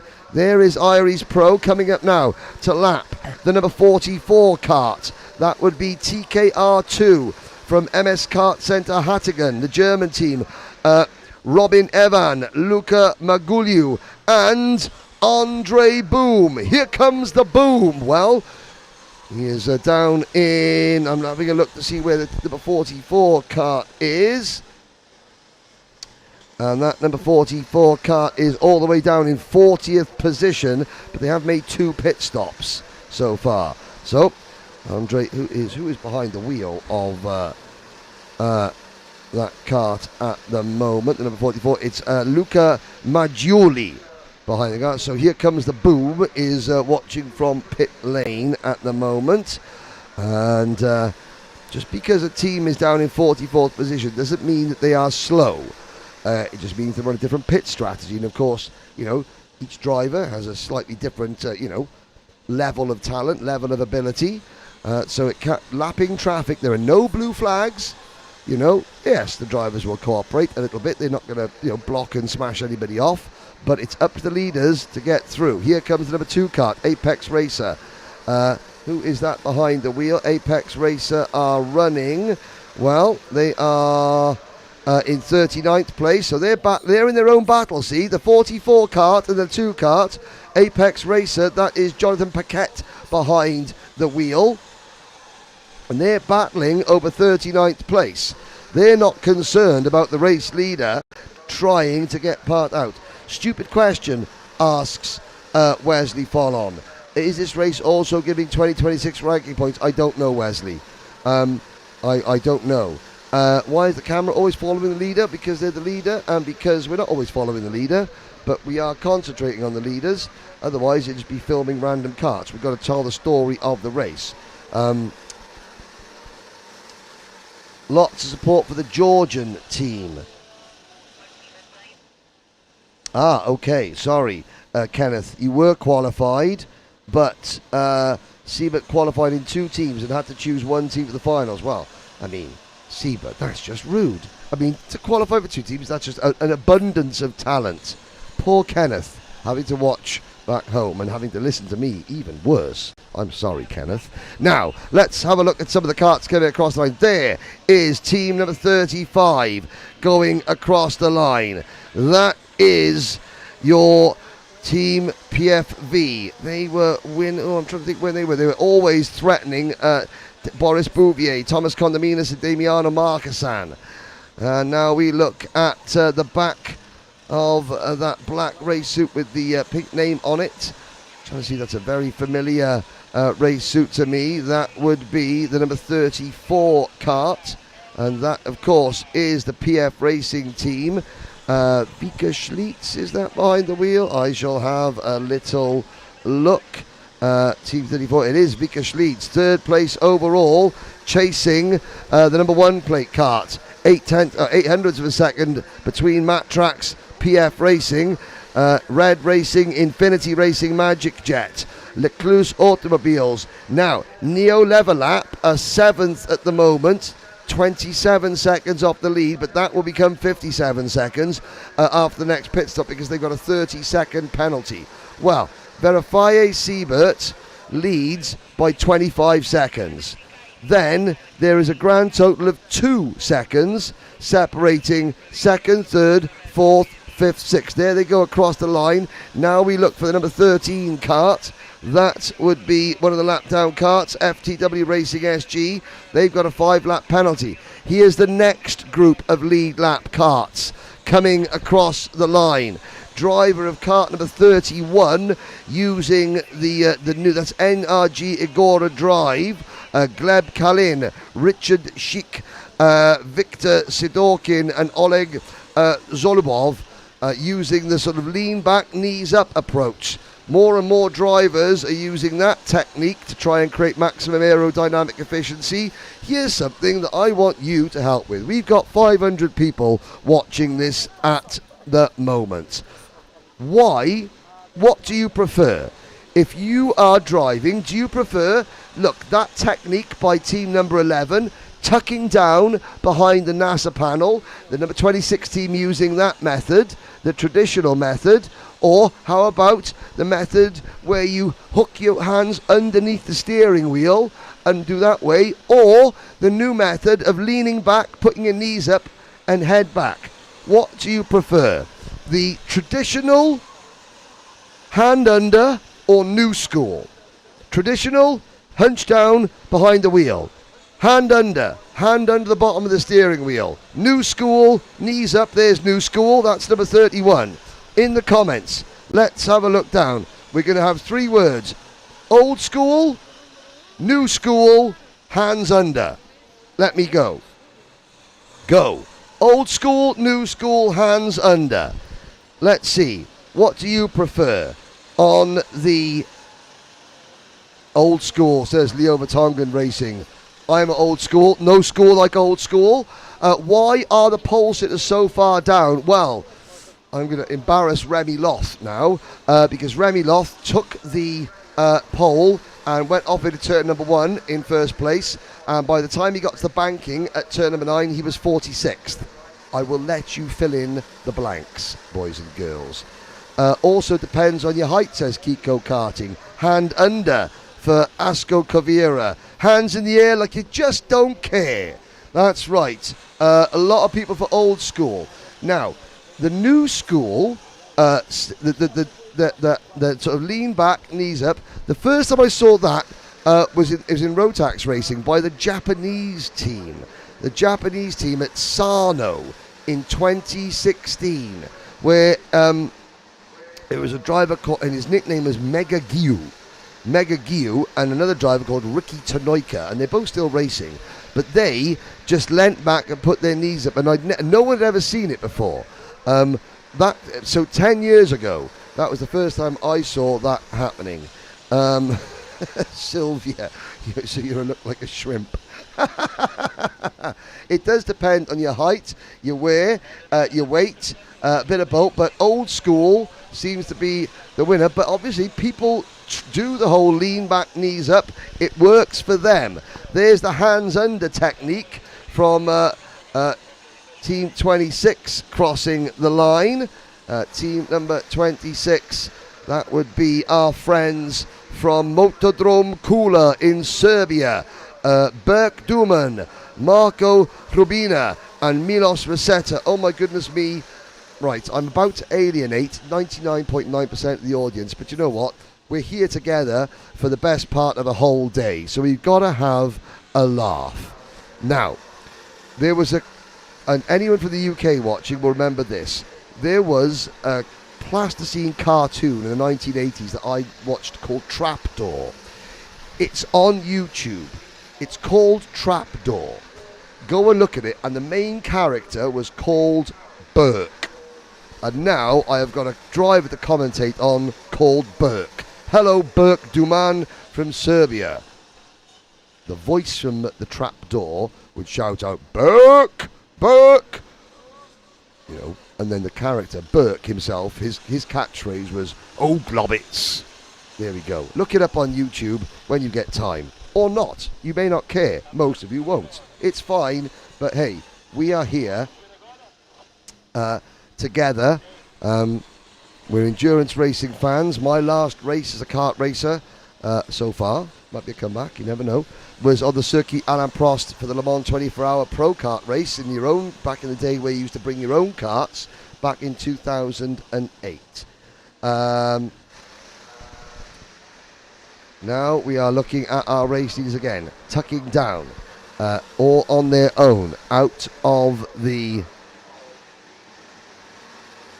turn 10 and 11 complex, down the Chemin au Boeuf straight, into Virage Technopark.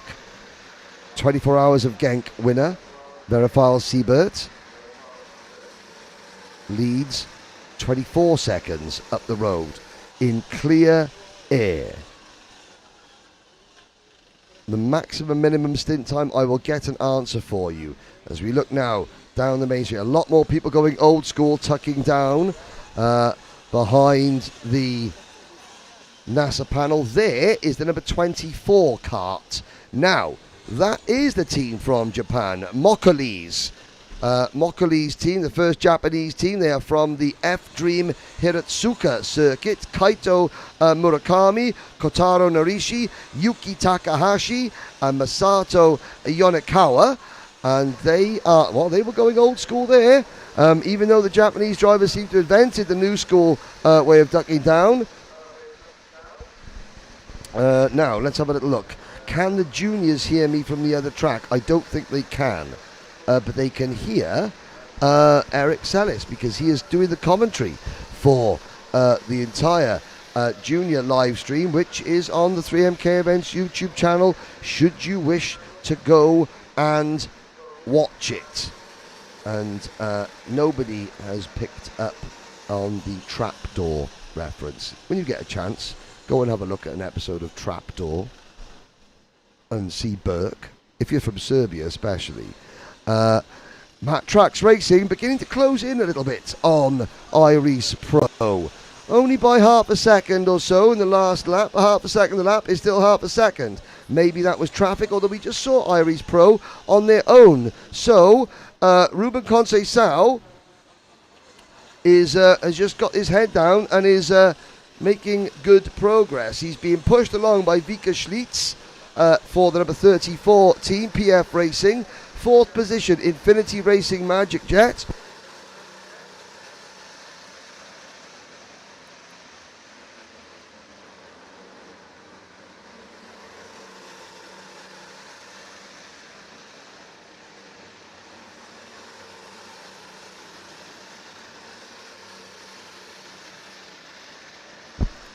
And Vanafal Siebert hustling the cart into Virage de Technopark. Now, he's got a very aggressive driving stance there. Can he maintain that? Well, I'm sure he can if he won a 24-hour kart race at Genk with Kenneth Nasons recently, just in a team of two.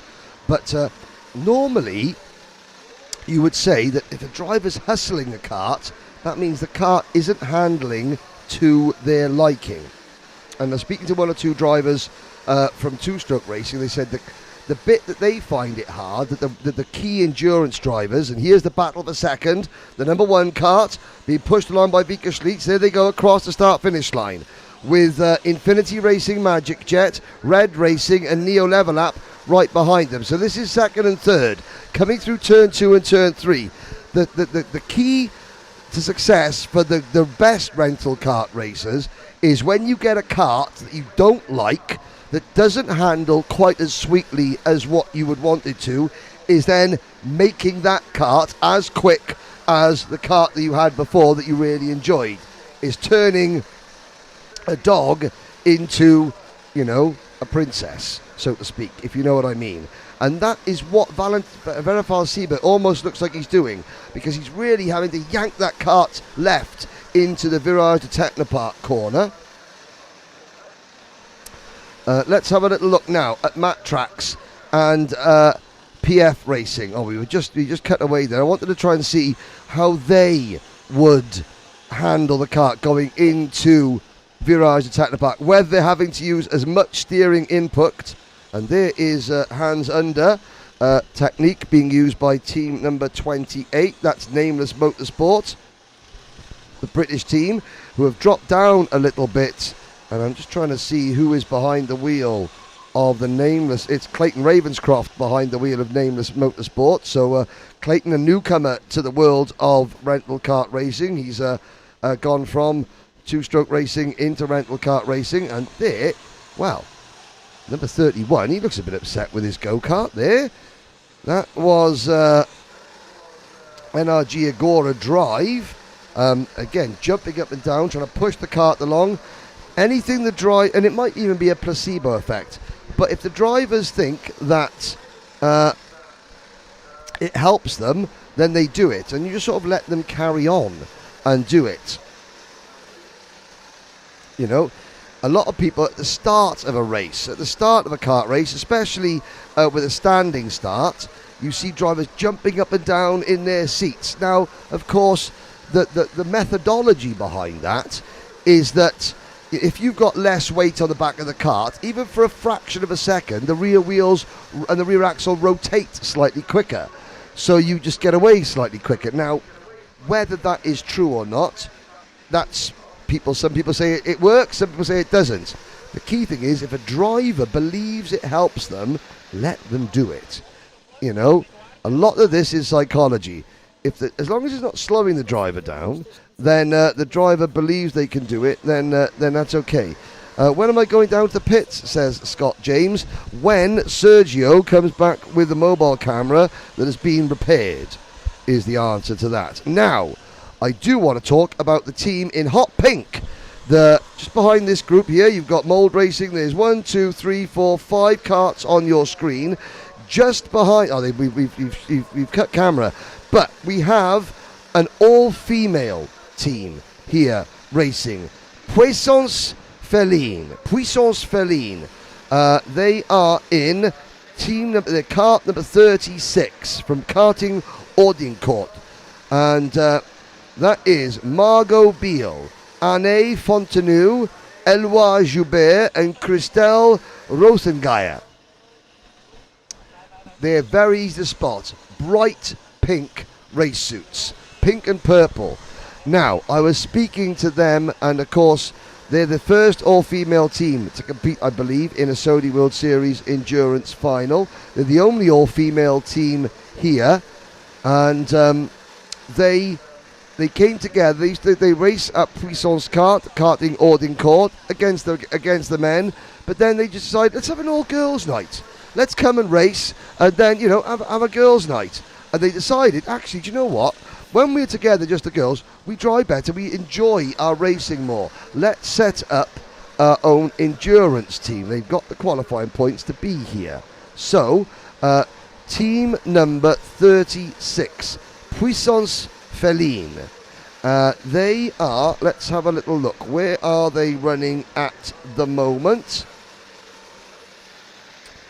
They are 44th at the minute, and behind the wheel of the number 36 kart is Christelle Rothengeyer, not Rothengatter, that's Hub Rothengatter, who's an ex-Formula 1 driver from the Netherlands. This is Christelle Rothengeyer, and she is, again, battling with the team from Las Vegas. They're just 1/10 of a second behind Vegas Velocity in 44th. Here's your second and third place karts on your screen. The French accent, I know, I am sorry, Leo Vertonghen, I can barely speak English, and if I do try and put on a mock French accent, I'll just upset and offend people. Anything I do say is never meant, it's all meant in the best of spirits, I have to say.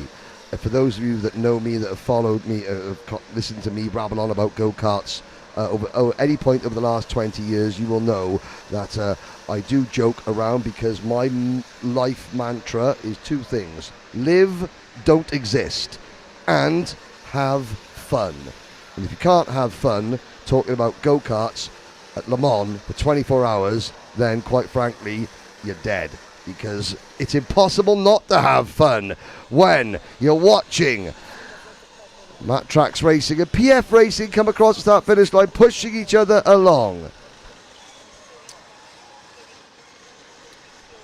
Through Curb de Restaurant, through turn number 3. Andre Conchechau on Atlas Sport have just been given a penalty, a 1-lap penalty for another pit lane speeding. Atlas Sport, well, the Greek team now dropped to 46th position. I'm looking down. Oh dear, that's not gone well for them. Matrax Racing. There is Ruben Conceição still being pushed along by Vika Schlitz. Vika Schlitz has got the purple name on the back of his race suit. Now, when we get to night time, Vika Schlitz's helmet, you can see the sort of it's a gold shimmering in the sunlight. When the lights come on, we will see the gold shimmering under the floodlights.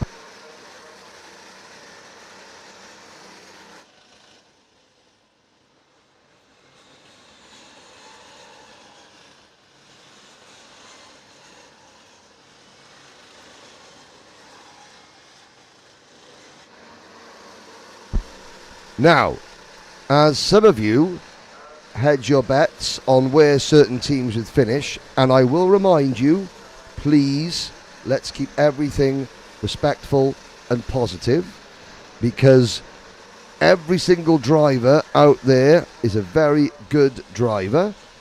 Teams are quicker than others. Teams are more experienced than others. Let's keep everything nice and respectful. We're going to take our first break here at WFR Live TV very shortly.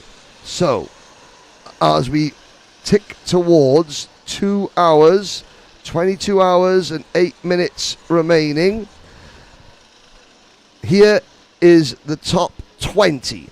Iris Pro lead by 24 seconds over Matrax Racing. Matrax Racing lead PF Racing by 0.08 of a second. That PF a third. Then in fourth position, 29 seconds off the lead, is Red Racing. In fifth position, 29 seconds off the lead, that's the Infinity Racing Magic Jet team. Lecluse Automobiles Racing are 30 seconds off the race lead in sixth position. And Pag and Pastina from Italy, 41 seconds off the race lead in kart number 32, P7.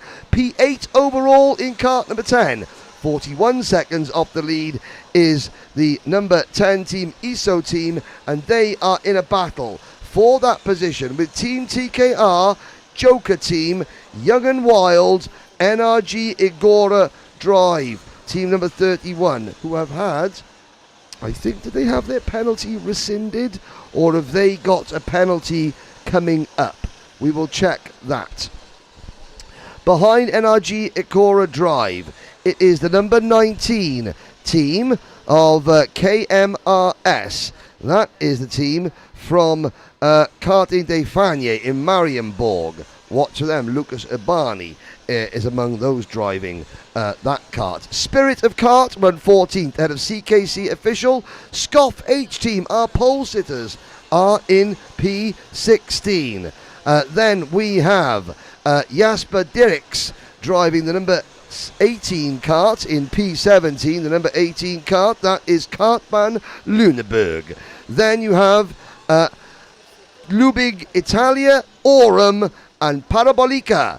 The Georgian team, P20 at the moment, and all 20, and we've got 23 karts down to Sankacci in 23rd, Iron Kart team 22nd, and Fiso Racing in 21st on the lead lap.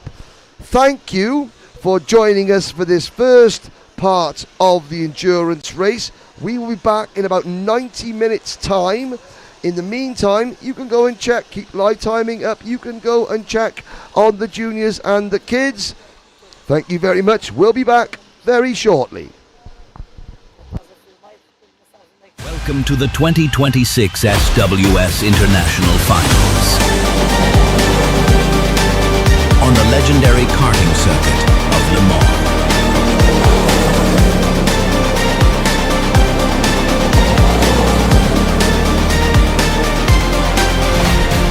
The ultimate battle.